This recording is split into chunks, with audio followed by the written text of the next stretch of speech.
Hello friends, कैसे हैं आप सब। आज की क्लास में हम पढ़ेंगे अग्रीमेंट और कॉन्ट्रैक्ट के बारे में।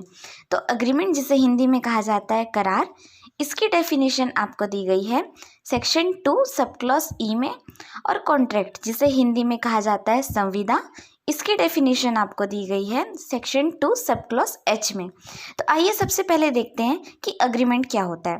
तो अग्रीमेंट की डेफिनेशन दी गई है every promise and every set of promises forming the consideration for each other is an agreement.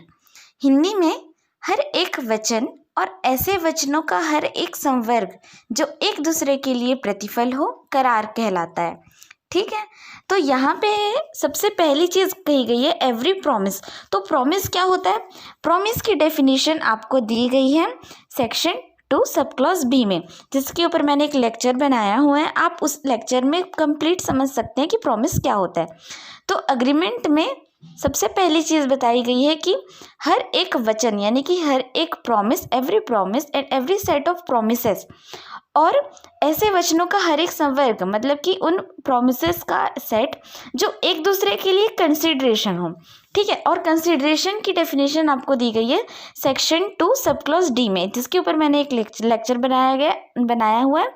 आप उसे एक बार देख सकते हैं कि कंसिडरेशन क्या होता है। ठीक है, तो अग्रीमेंट क्या है? अग्रीमेंट है प्रॉमिस और ऐसे प्रोमिसेस का सेट जो एक दूसरे के लिए कंसिडरेशन बनाते हैं, यानी कि प्रतिफल बनाते हैं। ठीक है, लेकिन आपने अग्रीमेंट के अंदर में कोई प्रॉमिस किया हुआ है, कोई दो पार्टी है जो एक दूसरे को किसी चीज़ का प्रॉमिस करती है। हो सकता है वो कुछ गुड्स सेल करने का हो, या हो सकता है कुछ गुड्स परचेज करने का हो। ठीक है, तो यहाँ पे अगर कोई दो पार्टी है, वो आप कोई एग्रीमेंट करती है या कोई प्रॉमिस करती है, और उसके बदले में वो दोनों पार्टीज जो है वो एक दूसरे को कंसिडरेशन भी देती है, या कंसिडरेशन जिसे हिंदी में कहा जाता है प्रतिफल देती है, तो वहाँ पे एक एग्रीमेंट का फॉर्म होता है। ठीक है, एक एग्रीमेंट बनता है। तो एग्रीमेंट क्या है? तो एग्रीमेंट है प्रॉमिस। और प्रॉमिस क्या है? तो प्रॉमिस को हम कह सकते हैं एक्सेप्टेड प्रपोजल। एक्सेप्टेड प्रपोजल क्यों? क्योंकि मान लीजिए कोई एक पार्टी है, वो किसी अदर पार्टी को प्रपोजल सेंड करती है। ठीक है, अब सामने वाली पार्टी क्या करती है? उस प्रपोजल को एक्सेप्ट करती है। तो यहाँ पे प्रपोजल प्लस एक्सेप्टेंस मिलके क्या बन जाता है? प्रॉमिस। और ये जो प्रॉमिस है, ठीक है, इसी की बात की जा रही है इस डेफिनेशन में, every promise and every set of promises forming the consideration for each other. और कंसिडरेशन क्या होता है? कंसिडरेशन होता है प्रतिफल। अभी आपने जो प्रॉमिस किया उसके बदले में आप कोई एक्ट करते हैं, या उसके बदले में ही और कोई प्रॉमिस कर देते हैं, जो कि आपकी प्रॉमिस का कंसिडरेशन है, प्रतिफल है, उसके बदले में दी जाने वाली कोई एक्ट है या कोई एब्स्टिनेंस है। ठीक है, तो वही जो है वो आपकी कंसिडरेशन है। तो यहाँ पे प्रॉमिस प्लस कंसिडरेशन मिलके क्या बनता है? अग्रीमेंट बनता है। ठीक है, तो यही आपके डेफिनेशन में बताया गया है। अब देखते हैं डेफिनेशन 2H, जो कि बताया गया है कॉन्ट्रैक्ट के बारे में। तो डेफिनेशन क्या कहती है? An agreement enforceable by law is a contract. ठीक है, तो वह करार जो विधितः प्रवर्तनीय हो, संविदा है।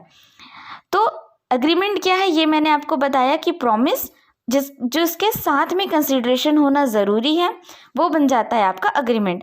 अब ये अग्रीमेंट है, इसे लॉ के द्वारा इन्फोर्स कराया जाता है। जब इसे लॉ के द्वारा ये इन्फोर्सेबल हो जाती है कोई अग्रीमेंट, तो वो बन जाती है कॉन्ट्रैक्ट।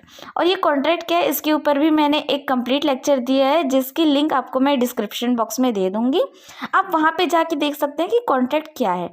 तो कॉन्ट्रैक्ट है एक अग्रीमेंट, वह करार जो विधिता प्रवर्तनीय हो, मतलब ऐसा एग्रीमेंट जिसको हम लॉ के थ्रू इन्फोर्स कर सकते हैं, वो कहलाता है कॉन्ट्रैक्ट।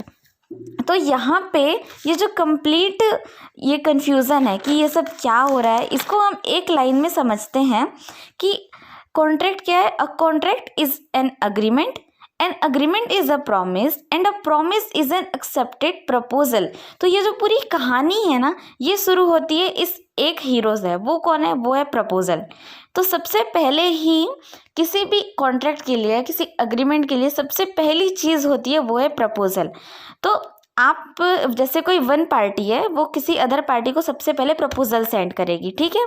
अब अदर पार्टी जो है उस प्रपोजल को अगर एक्सेप्ट करती है तो यहाँ पे ये प्रपोजल और वो एक्सेप्टेंस मिलके बन जाता है प्रॉमिस। अब जैसे ही ये प्रॉमिस बन गया, अब अगर इसे कंसिडरेशन, इस प्रॉमिस के बदले में कोई दोनों पार्टीज जो है वो एक दूसरे को कंसिडरेशन देती है, ठीक है, प्रतिफल देती है इस प्रॉमिस के बदले में, या ऐसा कोई उस प्रॉमिस के बदले में एक और प्रॉमिस दिया जाता है एज अ कंसिडरेशन, ठीक है, तो वहाँ पे भी एक अग्रीमेंट बन जाता है। अब जैसे ही ये अग्रीमेंट बन गया, ये अग्रीमेंट अगर लॉ के द्वारा इन्फोर्स कराया जा सकता है या इन्फोर्स कराया जाता है तो वो बन जाता है कॉन्ट्रैक्ट। तो ये जो पूरा मसला है ये क्या है, सबसे पहले आ गया प्रपोजल है, उसे एक्सेप्ट कर लिया गया तो वो बन गया प्रॉमिस, और अगर प्रॉमिस है और उसके साथ में अगर कंसिडरेशन दी जा रही है, प्रतिफल दिया जा रहा है, तो वो बन जाता है अग्रीमेंट। और अगर अग्रीमेंट है उसके साथ में इन्फोर्सबिलिटी जुड़ गई है लॉ के द्वारा, ठीक है, इन्फोर्सेबल बाय लॉ है अगर वो अग्रीमेंट, तो वो बन जाता है आपका कॉन्ट्रैक्ट। तो इस तरह से ये पूरा डेफिनेशन आपको सेक्शन 2E और सेक्शन 2H एग्रीमेंट और कॉन्ट्रैक्ट के बारे में बताते हैं। अब आइए इसे हम एक एग्जाम्पल से समझते हैं, ठीक है। तो एग्जाम्पल के लिए सबसे पहले देखते हैं कि यहाँ पे दो पार्टी हैं, जिसमें पार्टी ए वो पार्टी बी से प्रॉमिस करती है कि वो उन्हें वॉच डिलीवर करेंगे, वॉच घड़ी डिलीवर करेंगे, और उसके बदले में in return B promises to pay a some of ₹1000, ठीक है। तो उसके बदले में जो पार्टी बी है वो पार्टी ए से प्रॉमिस करती है कि ठीक है आप हमको ये वॉच डिलीवर करेंगे, इसके बदले में हम आपको ₹1000 देंगे, ठीक है। तो यहाँ पे सबसे पहले देखा जाए कि जो पार्टी ए है उन्होंने क्या किया, एक प्रपोजल रखा। प्रपोजल क्या था, वॉच डिलीवर करने का। उसके बदले में इन रिटर्न पार्टी बी ने क्या किया, पार्टी बी ने प्रॉमिस किया कि हम आपको ₹1000 देंगे। तो यहाँ पे प्रपोजल था, उसको एक्सेप्ट करते हुए पार्टी बी ने वो प्रॉमिस रखा ₹1000 देने का। तो यहाँ पे प्रपोजल भी हो गया, एक्सेप्टेंस भी हो गया। तो और यहाँ पे अगर प्रपोजल और एक्सेप्टेंस है तो ये एक प्रॉमिस बन गई वॉच डिलीवर करने की और उसके बदले में ₹1000 देने की, ये हो गई प्रॉमिस। अब क्या होता है कि जो पार्टी बी है वो पार्टी ए को ₹1000 दे देती है, तो और उसके बदले में पार्टी ए क्या करती है, पार्टी बी को वॉच दे देती है।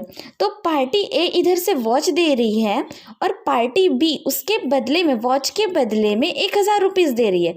तो ये जो प्रॉमिस था कि मैं आपको वॉच डिलीवर करूँ, पार्टी ए ने जो प्रॉमिस किया था कि वॉच डिलीवर करने का, उसके बदले में उनको क्या मिल रहा है, ₹1000 मिल रही है। और कंसिडरेशन का मतलब ही होता है समथिंग इन रिटर्न, मतलब कि अगर वॉच दिया जा रहा है तो उसके बदले में क्या मिल रहा है, उनको ₹1000 मिल रही है। दूसरी चीज़, अगर पार्टी भी ₹1000 दे रही है तो उसके बदले में उनको क्या मिल रहा है, समथिंग इन रिटर्न, उनको कंसिडरेशन के रूप में क्या मिल रहा है, उनको मिल रहा है वॉच। तो यहाँ पे प्रपोजल था, एक्सेप्टेंस था, जो कि बन गया हमारा प्रॉमिस, और उसके बदले में आपको कंसिडरेशन भी मिल रहा है। तो ये इस तरह से ये एक अग्रीमेंट बन गया, ठीक है। अब अगर इस अग्रीमेंट को अगर ये अग्रीमेंट ऐसा है जिसे हम लॉ के थ्रू इन्फोर्स करा सकते हैं। मान लीजिए इन दोनों पार्टी में से कोई एक पार्टी, जैसे मान लीजिए पार्टी बी है, वो ₹1000 वॉच के बदले में नहीं देती है, ठीक है, अपनी प्रॉमिस को कंप्लीट नहीं करती है, तो आप इसको लॉ के थ्रू इन्फोर्स करा सकते हैं कि भाई मैंने तो उनको वॉच डिलीवर की थी, उन्होंने प्रॉमिस किया था कि ₹1000 देंगे, ठीक है, लेकिन पार्टी बी ने तो ये दिया ही नहीं। तो यहाँ पे आप इस प्रॉमिस को लॉ के थ्रू इन्फोर्स करा सकते हैं या कंप्लीट करा सकते हैं। तो यहाँ पे ये एक कॉन्ट्रैक्ट बन जाता है, ठीक है, अगर ये लॉ के द्वारा इन्फोर्सेबल होता है तो इस तरह से ये आपको मैंने समझाया कि अग्रीमेंट क्या होता है। अग्रीमेंट होता है प्रॉमिस जिसके बदले में आपको कंसिडरेशन मिलती हो, और जब प्रॉमिस और कंसिडरेशन मिल जाती है तो वो बन जाता है आपका अग्रीमेंट, और अग्रीमेंट अगर लॉ के द्वारा इन्फोर्स कराया जा सकता है तो वो बन जाता है कॉन्ट्रैक्ट। तो आज आई होप कि आप लोगों को ये कंप्लीट समझ आ गया होगा, और नेक्स्ट वीडियो में हम इसके आगे ही कंटिन्यू करेंगे। और भी टर्म्स एंड कंडीशंस होती हैं कॉन्ट्रैक्ट के साथ में, ठीक है, वो हम नेक्स्ट वीडियोज़ में देखेंगे। तब तक के लिए बाय बाय, टेक केयर।